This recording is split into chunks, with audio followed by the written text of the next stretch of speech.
Hola compañeros y profesor, mi nombre es Martín Murillo Celorio, monitor del equipo 1, y esta vez les vamos a exponer el tema 4.2 que lleva por título Protección de la cadena de suministro.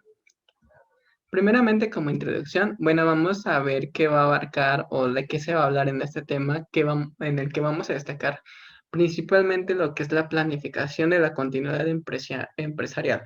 Su misión va a ser identificar y evaluar a los proveedores con respecto a la posibilidad de ocurrencia de fallas e implicaciones de riesgo para una empresa. También vamos a destacar dos conceptos muy importantes, lo que es la protección de la cadena y la resistencia de la misma. Mis compañeras les van a explicar en qué consiste, hablando un poquito de la protección de la cadena de suministro, como la aplicación de esas políticas o procedimientos para proteger el activo, los productos, las plantas, equipo, información, etcétera, dentro de la misma cadena. Y la resistencia, por su lado, va a ser esa capacidad de que la cadena se pueda soportar o pueda recuperarse ante algún incidente.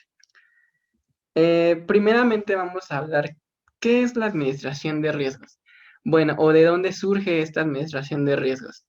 Esta va a surgir a raíz de los ataques terroristas que se dieron el 11 de septiembre del 2001, ya que si recordamos, bueno, las Torres Gemelas, lejos de ser una edificación, pues realmente impresionante que acaparaba gran cantidad de turistas, era un centro sí, un centro en el World Trade Center en el que se puede decir que era la parte ejecutiva o la cabeza, sí, la cabeza de muchas de esas empresas, ya que más de 500, o bueno, al menos 500 tenían oficinas dentro de estas dos edificaciones, entre las que destacan más el Bank of America, Banco de América, el segundo más grande de los Estados Unidos, entre otras empresas reconocidas.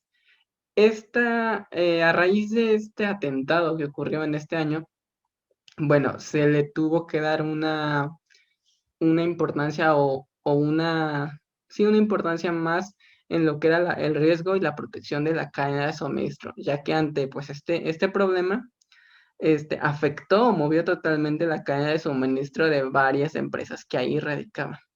Esto es muy comúnmente verlo, e incluso en la misma situación que estamos viviendo de esta pandemia, es algo que no se tenía certeza de que pudiera ocurrir. O sea, no había un plan que dijera o que nos estableciera qué hacer en caso de que se presentara alguna de estas situaciones. Entonces, la administración de riesgos se va a encargar de la solución de este tipo de problemas. El campo se va a concentrar en minimizar ese impacto que hay de las dificultades operativas en el proveedor principalmente. Las fallas empresariales, los paros no planeados dentro de la producción en las operaciones de una empresa. Y bueno, ¿en qué se resume? Pues precisamente en esa planificación de la continuidad empresarial que les mencioné anteriormente. La misión de esta es identificar y evaluar a los proveedores con respecto a su posibilidad de ocurrencia de fallas y a la implicación de riesgo que pueda tener la empresa, es decir, a qué nivel o qué tanto puede alcanzar. Pero bueno, esto nos hace responder qué se debe hacer, porque ante un problema como este que afecta a la cadena, es común preguntarse qué hacer, cómo hacerlo y cuándo hacerlo. ¿Qué hacer en este tipo de riesgos? Es que cuando existe un tipo de riesgo sustancial, esta administración debe realizar acciones para poder mitigar lo más pronto posible el riesgo. ¿Y esto cómo lo va a hacer? A través de un mayor control del proveedor o identificando proveedores alternos que puedan cubrir las tareas cuando se ve afectada la ruta principal. Y la mitigación del riesgo básico de suministro, bueno, esta va a ser responsabilidad directa de las adquisiciones. Como se vio en los parceles pasados, hablamos de todas las fases o los procesos que iban dentro de esa cadena, desde la fase de adquisición, fabricación y distribución, pero esta responsabilidad de la administración de riesgos va a radicar principalmente en las adquisiciones. Y bueno, es todo por mi parte. Le cedo la palabra a mi compañera Dana. Ok, ahora vamos a... Esta parte la distribuí un poco como un par de preguntas que me parecieron esenciales para hacernos a la hora de hablar de protección de la cadena de suministro. Ok, primero, ¿qué es la protección de la cadena de suministro? Esto es asegurar la existencia de los materiales para que la producción que se tiene planeada para ese día pueda correr sin problemas, que arranque, que sabiendo que tiene esos materiales y que a lo largo de toda pues la jornada no pare en ningún momento por la escasez, la falta de algún material. Y bueno, ¿cuál es su importancia si no está planeada la cadena de suministro, si no está revisada y si no está como debería? Pues simplemente la línea no corre, la línea no arranca, que es lo más grave que puede pasar estando en una empresa, porque nosotros sabemos el dinero que cuesta que una línea pare, una hora, media hora, esperamos que el material de emergencia es tiempo perdido, las personas se quedan sin hacer nada, o sea, en una empresa lo más grave que te puede pasar es que se pare la línea. Hay muchos motivos, hay mantenimiento, falta de personal, no sé, muchas cosas, pero la más común, la más frecuente y la que sí es todo un tema es esta parte, la cadena de suministro. Entonces, esta es la importancia de protegerla, porque no es proteger la cadena, o sea, esa no es importancia, su importancia es proteger la producción, es asegurarla. Y bueno, ¿desde dónde tiene que protegerse? ¿Cuál tiene que ser el alcance de esta protección? Es muy complicado porque, por ejemplo, nosotros como empresa podemos decir, ok, tenemos, no sé, nuestros proveedores, hasta ahí llega nuestro alcance, que ellos tienen que estar asegurados y certificados, ISOs, etcétera, etcétera. Sin embargo, incluso a veces el problema no llega hasta ahí, el problema escala hasta los proveedores de nuestros proveedores. Cuando no, por ejemplo, se tiene en estos momentos una escasez mundial de acero y también de plásticos, está muy baja la materia prima. Entonces, no fue tema del proveedor, fue tema del proveedor de materia prima de nuestro proveedor. Entonces, ¿hasta dónde tiene que protegerse la cadena? Es un tema muy difícil, ya que también eh, tiene que estar protegida hasta que llega al cliente final nuestro producto terminado. Hasta allá tiene que estar protegida la cadena. Y en absolutamente todas las etapas, porque en una sola que falle nos rompe toda esta secuencia que nosotros hemos generado. Y la siguiente, por favor. En esta diapositiva puse, es posible que podamos proteger la cadena de suministro. Entonces, aquí les acomodé una serie de imágenes en las que cosas que salen completamente de nuestro alcance, que cómo vamos a prever eso, ¿no? ¿Cómo y cuál es el costo a lo mejor de proteger de todos estos ejemplos que podemos ver aquí? ¿Cuál es el costo de protegerla, no? Porque también tenemos aquí un choque de ideas que pues siempre nos han dicho en las demás materias. Es que no tiene, los almacenes ni siquiera tienen que existir, tiene que ser un justo a tiempo. Y tú dices, ok, un justo a tiempo. Y choca el, o sea, choca el camión que viene con tu materia prima. Entonces, ¿qué haces? Entonces ahí sí fue un justo a tiempo, no fue un justo a tiempo. Es una parte difícil.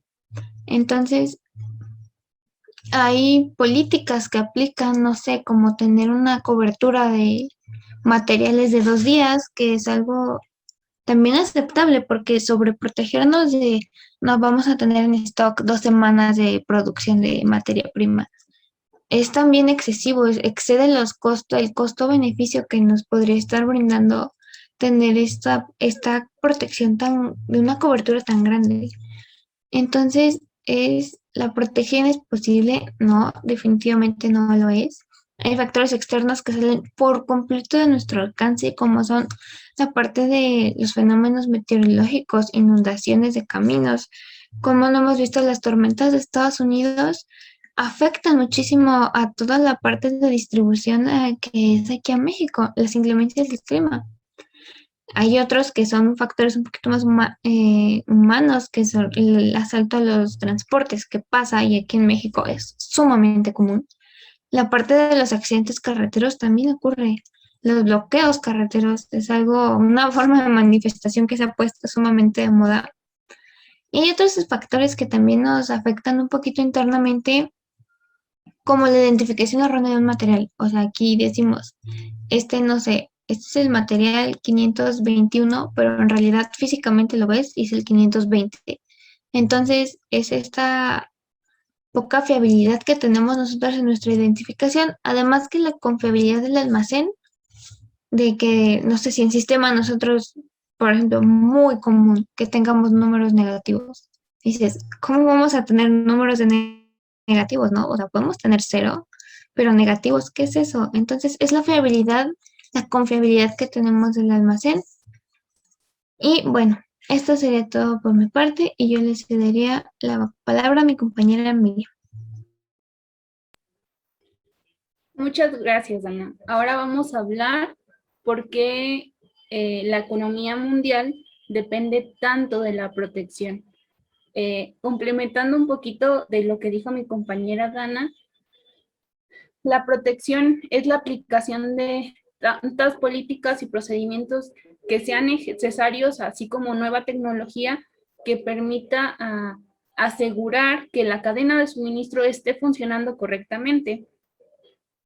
Y algo muy importante es que se nos mencionaba un caso en el libro de cuando fue la enfermedad de las vacas locas, que esto hizo que se cerraran fronteras y muchos negocios quebraron por esto, y aparte la carne era muy escasa porque pues hacía mucha falta de este producto. Y recuerdo que aquí en México también se dio esa enfermedad y muchos de los ganaderos que tenían pues ese ganado tuvieron que sacrificar todo el ganado que tenían porque no sabían si estaban enfermos o no, y fue una pérdida bastante económica. Entonces, lo que nos indica este punto es que es muy importante que el gobierno tome cartas en el asunto para proteger lo más que se pueda la cadena de suministro, y por supuesto la cadena de suministro también tiene que cooperar con el gobierno para que esto pueda suceder por medio de si se va a ir se va a llevar el producto a otro país, con lo que tiene que ver con las aduanas, tiene que cooperar completamente para que los productos sean revisados y, como lo dijo mi compañera Dana, no haya armas nocivas que puedan afectar tanto el comercio global como a las personas del país, o también que haya piratería o robo. Y algo que me llamó mucho la atención es que se puede implementar un sistema de gestión de seguridad que nos va a permitir pues precisamente la protección de nuestra cadena. Y hay empresas como BCI que nos permiten ayudarnos o darnos esa consultoría para implementar este sistema. Y aparte de esto, nos ayudan a certificarnos en CTPAC, que es la Alianza Aduanera y Comercial contra el Terrorismo, el EUAEO, que es el operador económico autorizado de la Unión Europea, y tenemos también el PIB, que es la Asociación de Protección, la SAFE de la OMA, que es el marco normativo de la Organización Mundial de Aduana OMA. Entonces, este sistema de gestión de seguridad nos va a permitir tener esta protección que necesitamos, y se va a llevar a cabo por medio de control de acceso, revisión del personal, la protección física de los muros de las empresas y de las plantas, y estar preparados para cualquier emergencia que pueda ocurrir. Eso sería todo de mi parte. Le cedo la palabra a mi compañero Brandon. Bueno, prosiguiendo con esto, obviamente la economía mundial depende justamente de lo que es la resistencia de la cadena de suministro. Ya habían comentado mi compañera anteriormente el por qué se debe de proteger la cadena de suministro, pero ahora vamos a hablar acerca de la resistencia que tiene que tener la cadena de suministro. Esto más que nada se refiere a la capacidad que tiene la cadena de suministro de poder soportar y de levantarse o recuperarse de algún incidente que ocurra en ella. Debe de ser proactiva justamente para que en el momento en el cual reciba el golpe, reciba el incidente, pueda agarrar y levantarse para poder reinventarse y que no vuelva a pasar el mismo incidente o que tarde mucho en que vuelva a pasar. Para esto se tiene que hacer una correcta gestión de la cadena de suministros, que esto no es más que tener en cuenta lo que puede llegar a pasar, tomar las posibles potenciales disrupciones que puedan eh, reducir justamente el impacto de los problemas en la cadena de suministros. Hay que valorar, identificar y cuantificar todo esto. Y también es importante tener en cuenta el alcance o el tamaño del riesgo a gestionar. Justamente no es lo mismo, por ejemplo, que hablemos de una marca, una firma internacional a una firma regional solamente. Entonces ahí podemos ir entendiendo más este detalle. Y ya una vez que tenemos identificados lo que son los riesgos potenciales, lo que tenemos que hacer es crear los protocolos y las acciones que se tienen que hacer, quién las tiene que hacer y cómo se tienen que hacer para que no haya ningún problema con esto. Después tenemos lo que son los procesos para gestionar el riesgo. Primero tenemos el identificar los potenciales riesgos, que es lo que había comentado anteriormente. Tenemos que valorar y clasificar los riesgos de diferente manera. Podemos clasificarlos a como nosotros pensamos o creamos que sea la mejor manera. Desarrollar un plan de respuesta adecuado. Hay que ver la manera en la cual vamos a actuar ante esos riesgos que se presenten y ejecutar el plan de respuesta, si es que es necesario. Para llegar a este punto, esperemos que no se llegue. En este punto tenemos que tener definido quién es el que va a actuar y de qué manera va a actuar y también tener justamente el plan ya hecho. Bueno, lo siguiente que tenemos son los tipos de riesgo, que tenemos 4 de los que vamos a hablar. El primero es riesgo en aprovisionamiento. ¿Esto qué se debe? A justamente problemas con el proveedor, que no llegue por X o por Y razón, porque hay alguna demora en el transporte, que no tenga el material necesario para poder darnos la materia prima, entre otros. Después en los riesgos en la demanda. Esto se da derivado a la gestión de la demanda en organizaciones. Esto se da más que nada por un error de pronóstico, retraso en las entregas derivado del riesgo de aprovisionamiento, los precios del cliente, la calidad o pérdida también de clientes. Entonces, todo esto conlleva un riesgo en la demanda como tal. Después tenemos los riesgos en los procesos internos, que justamente son riesgos potenciales que se encuentran en lo que son información, comunicación y tecnología dentro de las instalaciones. Gestión de inventario, de capacidad, de gestión de pagos también puede llegar a darse, entre otros muchos. Y también tenemos los riesgos en el entorno, que los riesgos en el entorno, estos se refieren en el entorno exterior de la empresa, tales como legislaciones, cosas de medio ambiente, cosas políticas, estos sociales, desastres naturales que se pueden llegar a dar. Todo esto también son riesgos que puedan afectar a la cadena de suministro. Y bueno, también tenemos una pequeña explicación acerca de lo que son los riesgos internos y externos. Aquí podemos ver algunos ejemplos que entre los riesgos internos que podemos observar está la poca fiabilidad del proveedor, la baja calidad del producto, incertidumbre en la demanda, lo que había comentado antes, el no cumplimiento de normas internas. Esto se da también para cuando queremos cumplir con normas que están preestablecidas en las NOMS o normas que se crean en las empresas, que hay algunas que tienen. Y también los riesgos externos, que están los cambios continuos de regulación, la infraestructura que sea pobre, inestabilidad económica. Esto casi no pasa en Latinoamérica, pero bueno. Y después tenemos los ataques en la cadena de suministros, que estos ataques se enfocan más que nada a el software de desarrolladores y proveedores. Justamente los ataques que se dan son mediante códigos y USBs, otras maneras en las cuales llegan al software de la empresa, y de esa manera se dan los malwares, los cuales ayudan, bueno, los cuales hacen los ataques como tal. Y entre los tipos de ataques que podemos encontrar son las herramientas de creación de software comprometidas o la infraestructura actualizada, que se vean comprometidos certificados de firma de códigos, un malware también preinstalado en dispositivos o código especializado comprometido enviado a componentes de hardware o firmware. Y bueno, Para concluir con esto, justamente la cadena de suministro se encuentra expuesta a muchos factores y es vulnerable en cada una de las etapas como tal. Y es por ello que aquí tenemos que tomar en cuenta que la filosofía just in time y tener stock de materiales suficientes para alcanzar una cobertura de algunos días y se tiene que hacer frente justamente a cualquier adversidad que se pueda suscitar. Y nosotros como ingenieros tenemos que estar listos para tomar cartas en el asunto y realizar todo lo- todos los movimientos, todos los planes que ayuden a la reestructuración y a la recuperación de la cadena de suministro. Y bueno, sería todo por nuestra parte. Muchas gracias.